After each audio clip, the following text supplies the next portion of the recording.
Hello learners, आज का topic है लेटर ए।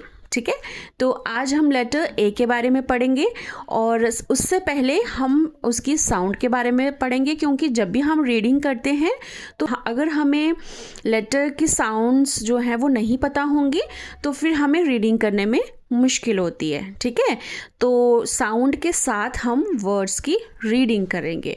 सो आप देख रहे हैं, this is letter A, capital A, small A, इसको हम ममा ए, बेबी ए भी कह सकते हैं। ठीक है, और यहाँ देखिए लेटर जो ए है उसकी साउंड कैसी होती है, जैसे हम कहते हैं Apple.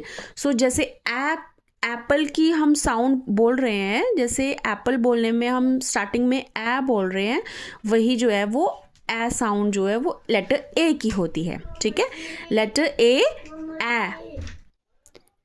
So, let's start reading these words, starting with the sound a.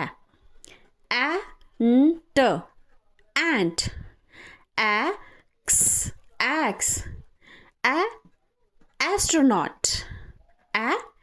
Abacus. Arrow. Ankle. Ambulance.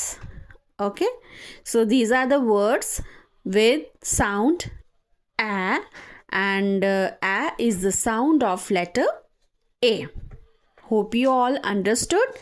I hope कि आपको आज की वीडियो अच्छी लगी होगी। So मिलते हैं आपको नेक्स्ट वीडियो में। Till then, bye bye, take care.